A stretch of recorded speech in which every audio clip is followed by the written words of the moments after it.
ဒီနေ့ကျွန်တော်တို့ WH2 plus verb 0နဲ့ကျွန်တော်တို့ noun phrase လေးတွေဖွဲ့စည်းကြည့်အောင်ပါအဲ့တော့ဒီနေရာမှာသုံးသော WH စကားလုံးဒီမေးခွန်းနေနဲ့သုံးတာမဟုတ်ပါဘူး noun clause ဖွဲ့စည်းတော့လို့ပဲ WH စကားလုံးလေးတွေကို noun phrase မှာလည်းသုံးလို့ရတယ်ဟုတ်ပြီနော်အဲ့တော့ WH2 plus verb 0သို့မဟုတ် verb infinitive နဲ့ကျွန်တော်တို့ noun phrase များဖွဲ့စည်းကြပါမယ်အဲ့တော့ number 1 WHAT what နဲ့ဖွဲ့စည်းမယ် what to do ဥပမာထားပါတော့ what to plus verb 0 what to do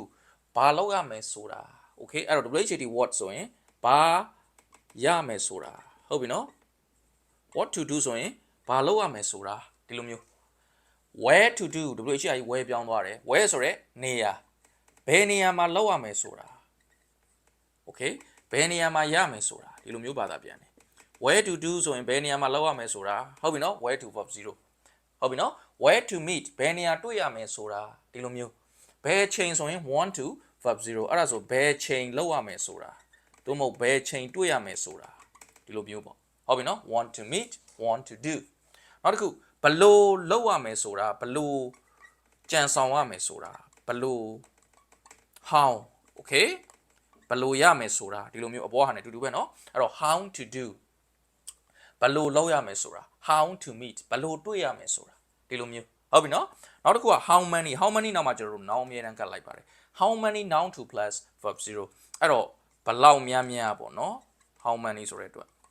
ဘလောက်များများရမယ်ဆိုတာ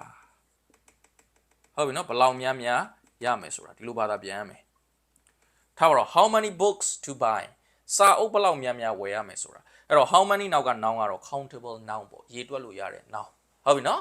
how much to plus verb 0အဲ့တော့ how much နောက်က noun ကတော့ရေးတွက်လို့မရတော့ noun ထားပါတော့ဒါလည်းဘလောက်များများပဲအတိတ်ပဲကတော့ how many how much အတူတူပဲဘလောက်များများရမယ်ဆိုတာ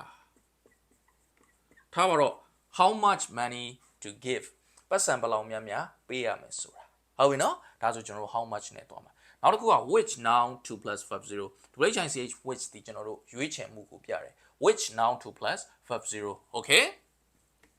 ဘယ် noun ရမယ်ဆိုတာဒီလိုမျိုးပေါ့ရွေးချယ်မှုပြောတာဘယ် noun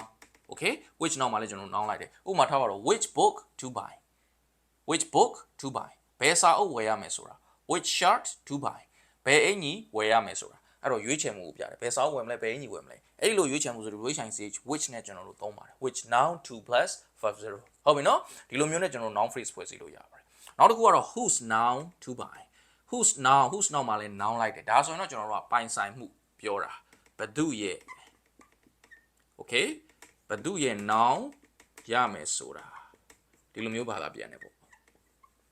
ထားပါတော့ whose book to borrow ဘသူစာအုပ်ငှားရမယ်ဆိုတာ whose book okay ဘသူရဲ့ noun အဲ့တော့ whose noun မှာ noun ပိုင်ဆိုင်မှုကိုပြောပါတယ်အဲ့ဒါနဲ့လည်းကျွန်တော် noun phrase ဖွဲ့စည်းလို့ရပါတယ်နောက်တစ်ခုက whether to verb 0 or not ရမလားမရဘူးလားဆိုတာဒီလိုမျိုးပေါ့ရမလားမရဘူးလားဆိုတာ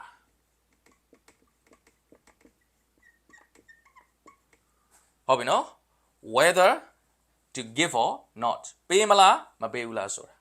ဟုတ်တယ်နော် whether to give or not ပေးမလားမပေးဘူးလားဆိုတာလုပ်မလားမလုပ်ဘူးလားဆိုတာ whether to do or not လုပ်မလားမလုပ်ဘူးလားဆိုတာဒါဆိုရင်ကျွန်တော်တို့က whether to verb 0 or not နဲ့သွားမှာပေါ့ဟုတ်ပြီနော်အဲ့လိုမှမဟုတ်ဘူးရမလားဆိုရင်တော့ whether to verb 0 or verb 0နဲ့သွားမှာပေါ့ရမလားထားပါတော့ whether to smile or weep whether to smile or weep smile ဆိုတော့ကျွန်တော်တို့ကပြုံးတာ weep ဆိုတာငိုတာ whether to smile or weep ရည်ရမလားငိုရမလားဆိုတာဟုတ်ပြီနော် whether to smile or weep ရည်ရမလားငိုရမလားဆိုတာဒီလိုမျိုးအဲ့ဒါဆိုကျွန်တော်တို့ကရမလားနဲ့သွားတယ် whether to verb 0 or verb 0နဲ့သွားတယ်ဒါဒီကျွန်တော်တို့က noun phrase ဖွဲ့စည်းဖို့အနှစ်ချုပ်ဖြစ်ပါတယ်ဒါလေးတွေကိုနောက်သင်ခန်းစာမှာ sentence လေးတွေမှာထည့်ပြီးတော့သုံးကြည့်မယ်အားလုံးရမယ်ထင်ပါတယ်ကျေးဇူးအများကြီးတင်ပါတယ်ဟုတ်